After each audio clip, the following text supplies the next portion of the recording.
15 things to know before you go to Australia. I'm Chris, this is Yellow Productions. I do travel guides to help you travel intelligently, affordably, and comfortably. And in this video, I'm gonna tell you everything you need to know before you come into this amazing country, including how to get in, how to get around, what to eat while you're here, what to see, give you an orientation on it. Most importantly, I'm gonna tell you how to have fun while you're here. By the way, you should also know it can be quite windy in Australia, so hopefully I don't get blown away in this video.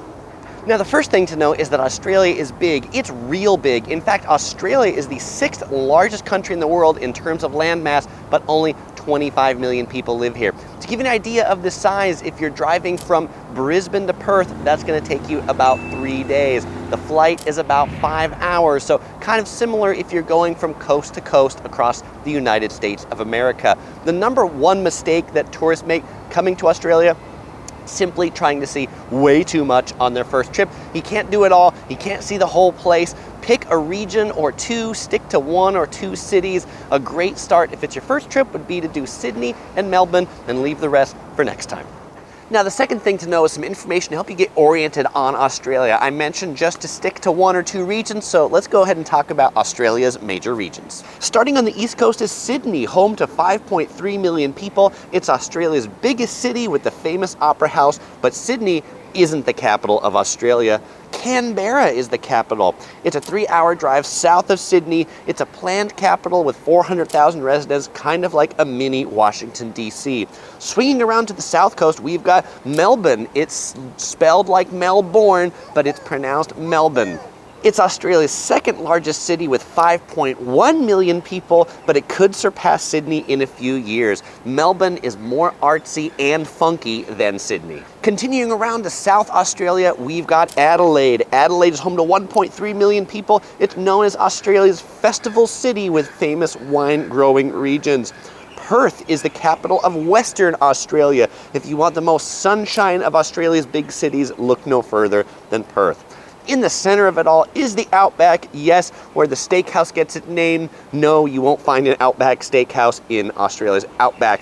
The Outback is not to be confused with the bush. If you hear the term the bush, that usually refers to the suburbs of the bigger cities. The Outback is even further out and more even undeveloped. Mostly nature-based and indigenous experiences is what you'll find in the Outback.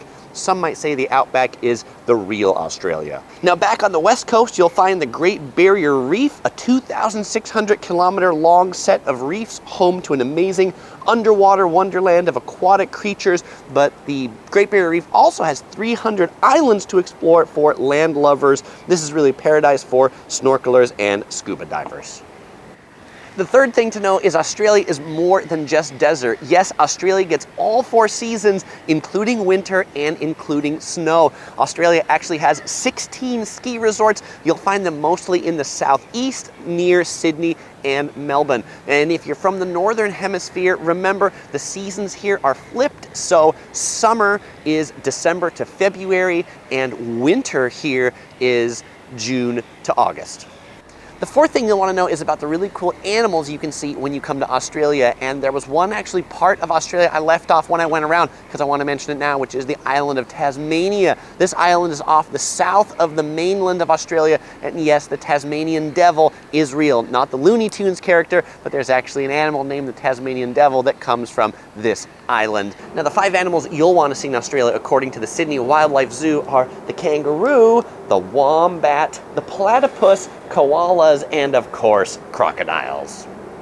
Now, my favorite of the Australian animals has to be the quokka, and it wasn't one that's on this sign. It's known as the happiest animal in the world. You'll find that one on an island called Rottnest Island. They are native to there. And if you want to take a trip to Rottnest Island to visit the quokkas, you'll find it just off the coast of Perth. If you're looking for these animals and think you'll find them roaming the streets of Sydney and Melbourne, I'm sorry, but you won't. You will find kangaroos roaming the streets of like way out in the suburbs or places like that. But if you do see a kangaroo, please keep your distance. They can actually kick, and if they do, they really hurt. And then, of course, koalas, one of the quintessential experiences is cuddling a koala. And so most of the zoos that have koalas often offer, for an extra price, cuddle a koala experiences. Though if you do cuddle a koala, you will find they're actually not that cuddly. Their fur is actually kind of prickly. The fifth thing to know before you go to Australia is about the money. In Australia, they use the Australian dollar, abbreviated AUD. At the time I made this video, $1 US was about $1.50 Australian dollars. Australian money is colorful and plasticky. The coins, there are no pennies, and there are $1 and $2 coins. ATMs are plentiful. Credit cards and debit cards are taken almost everywhere. I will say on this trip, I have not used cash once. I've used my credit card for everything. Some stores may charge a small surcharge for using your credit card, and some places may give you a discount for using cash, but that's not to say that they don't take it. Now, on the costs of traveling to Australia, it's actually kind of expensive. Australia has one of the highest living costs in the world, and so you'll find your trip here to be a lot more expensive than other Southeast Asian countries like Thailand or places like that. One thing to beware of when it comes to restaurants is that many restaurants on Sundays and holidays charge more. So you might find restaurants charging 10 to 15% more just for the privilege of eating there on a Sunday or a holiday. So beware of that. But one nice thing at restaurants that'll save you a little bit of money is tipping really isn't a thing here. You'll find some of the higher end restaurants may give you a tipping option, 5%, maybe customary, but you're not going to be inundated with tip jars at every coffee shop and those sorts of things. So the price you see is the price you pay, and taxes are included in those prices, which makes it easy to know how much things actually cost. The eighth thing to know is about visas, and all visitors to Australia require a visa, known as the credit card, but a visa to actually come into the country, with the exception of New Zealanders. Residents of many countries, including the USA and Canada, can obtain visas online. They're like $15, they're pretty cheap, and they often get approved in 24 hours or less. So it's pretty easy, but make sure you do that before you show up to the airport, otherwise you won't be able to check in for your flight. Number 7, let's talk about getting into Australia. Australia's biggest airport is Sydney International Airport. If you're flying in, chances are you'll be flying into Sydney. You could also be flying into Melbourne. That is Australia's second largest airport, but they are both modern, clean, nice airports. Qantas is the flagship carrier of Australia. Flagship, it's like their national carrier. But you should know, if you're connecting internal to Australia, you will have to clear customs at your first point of entry, and then you can reconnect. So if you are coming in internationally and then connecting domestically, you'll probably want to allow at least 3 hours for that domestic connection so you can clear passports and customs and then recheck in your bag for your next flight. The 8th thing to know is about getting around Australia, and getting around the cities, at least. If you're in the big cities of Sydney and Melbourne, they've got pretty good public transportation. The rest of Australia, the public transit isn't so great, so you'll want to rent a car and drive a car. Now, if you are renting a car, beware, they drive on the left side of the road here. So if you're not that familiar with driving on the left side of the road, well, just be careful. Maybe stay out of the big cities, just stay in the country where there's a few less cars. Getting between cities, rail can be an option. There's a decent train network on the East Coast and the South Coast, but then not so much for the rest of the country. The trains are slow because the country's big. Buses are an option as well. Greyhound operates the national bus network. It's going to be cheaper than the trains, but it's also going to be pretty slow. Now, when you're out and about walking, be careful if you're not used to cars driving on the left-hand side. They come in a different direction than you're used to. Usually you're used to looking right if you're from some place where the cars drive on the right side. Here you'll want to look left. Probably just look in both directions to be extra careful. Now, if you're going to the Great Barrier Reef, obviously you'll need to take a boat because it's in the ocean, but the only way to get there are by organized tours. If you're going to Tasmania and you don't want to fly, you can take a ferry from Melbourne. It'll take you 10 hours. And the 9th thing to know before you go is about the language, and it's English, kind of based on British English. Okay, so what's some particularly Australian vocabulary you might hear while you're here? Well, probably the most common one is when they say, "Cheers, mate," which means like, "Thank you, friend." If you see a sign that says "no thongs," that's not referring to your undergarment. That means no flip-flops, sandals, those ones that have the thong that goes in between your toes. If you see skinny milk, that is skim milk or kind of non-fat milk. If you see light milk, that's kind of 2% or reduced fat milk.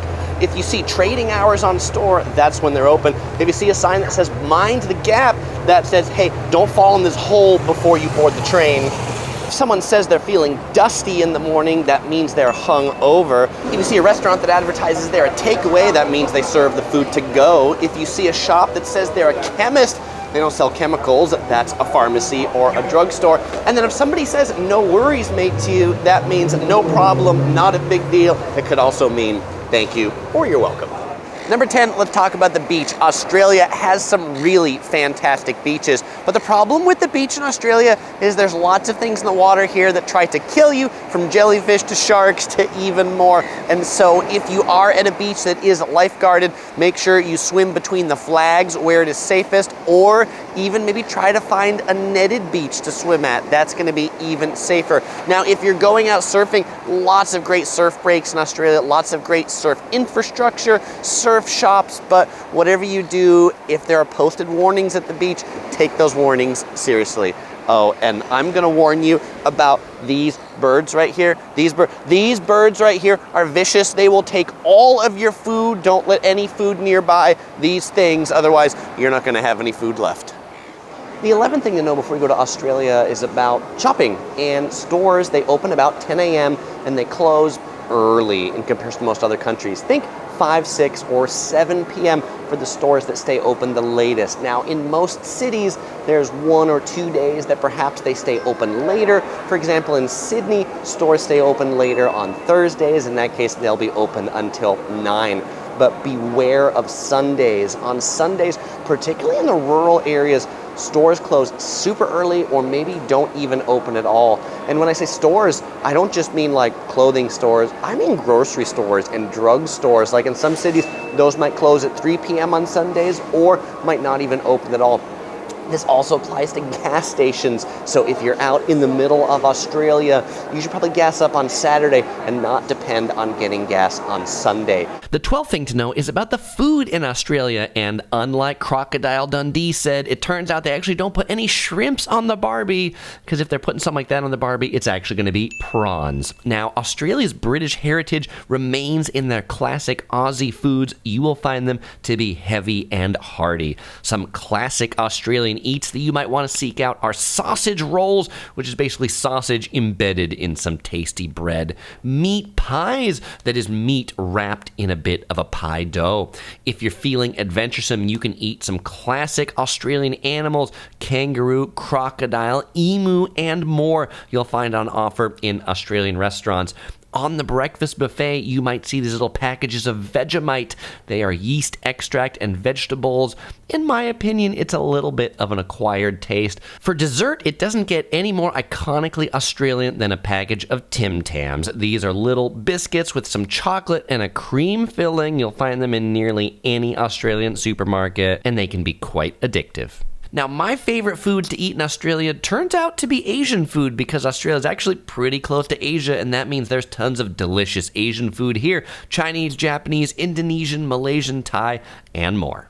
The 13th thing to know before you go to Australia is about the beer, and that they love their beer, and they serve it just about everywhere. The legal drinking age is 18, and when you get it in sizes, you can get a schooner and a pint. This is the schooner.